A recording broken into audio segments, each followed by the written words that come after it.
item 8, which is the overview of the decision-making, recapping the annual budget process to date.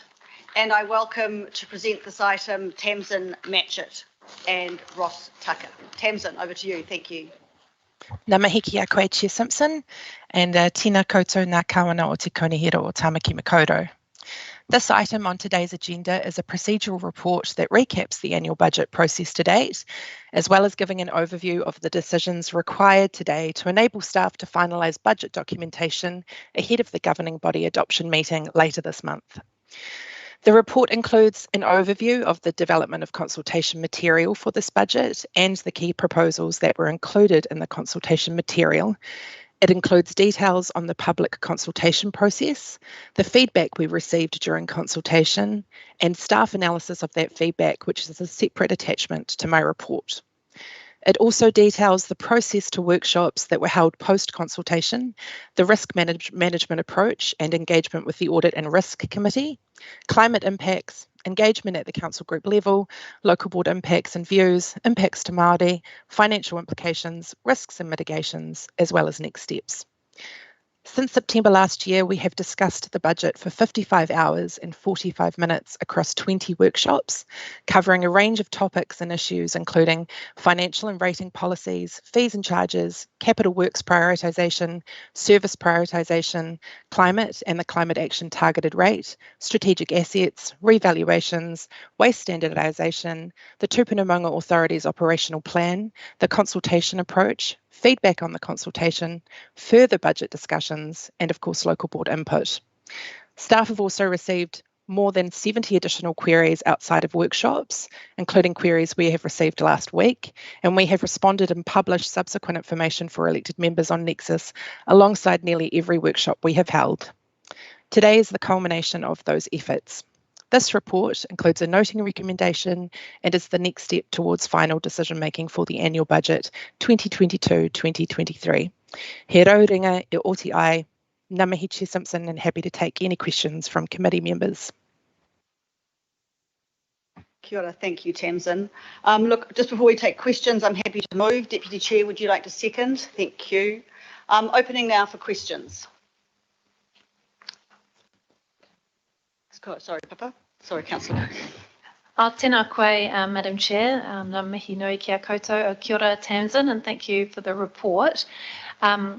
Just in terms of the context of my partai, I mean, I just do think that it's great to see how our engagement has developed and how we're being very innovative and switching to online engagement. And I'm really pleased with the way the analysis is being put together and how, you know, my 12 years of council, I've really seen it develop and how we're listening to far more voices across the community, which is kind of, I don't need to speak to this report, but that's, Madam Chair, kind of, you know, do think it's great to have seen how we're developing our engagement. So thank you to everybody involved.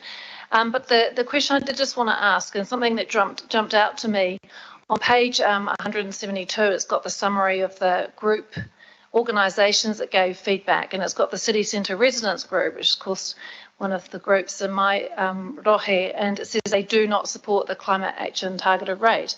And that sort of jumped out at me because I know that that didn't seem to represent the views that they have expressed. And so I went and checked with their submission, went back to them, and what they actually gave feedback was that it's not that they don't support, they want us to do more. So, I mean, I think the feedback is very, you know, conclusive in terms of we've got really strong community feedback and organisational feedback for the climate action targeted rate, which is great. So not questioning that, but I just wonder, so my question goes to where there are nuances that actually do not support mean do more, and you're going in the right direction. How are we picking that up and how are we presenting that in the analysis? And it doesn't have a big play on probably how the data's landed this time, but it, you know, it possibly could in the future. So could I just have a response to that and any thoughts around how we are managing feedback that is do not support when actually it means support? Thank you. Thank you, Madam Chair. And just also, of course, I don't need to speak to this, but very supportive of the analysis and the report. So thank you, Tamsin. Yeah, ngā mihi, Councillor Coombe, and through the chair. So I will only be able to give my views as the program manager for the annual budget. This, of course, sits with our team who provide the kind of insight and analysis. But I do know that that potentially there is room for us to be able to report on that nuance. I guess that's why we provide also, along with this kind of high level analysis, we provide individual submissions so that, you know, the actual context of the feedback that you see in this report at that high level is provided for. But that's also probably a point that if it's okay with you, Councillor Coombe, we can take offline and discuss with one of my colleagues from that department. Okay with that? Thank you. Any other questions for Tamsin? Any comments? Well, I just want to say thank you very much, Tamsin. I know that this is new for you, first time, and you've done an outstanding job in your new role. So I just want to thank you very much for all the work you've done. You've been incredibly supportive for us all. Thank you and well done. Okay, it's been moved and seconded to this report then. I'll take it to the vote. All those in favour say aye. Aye. Against? And carried. Thank you. We move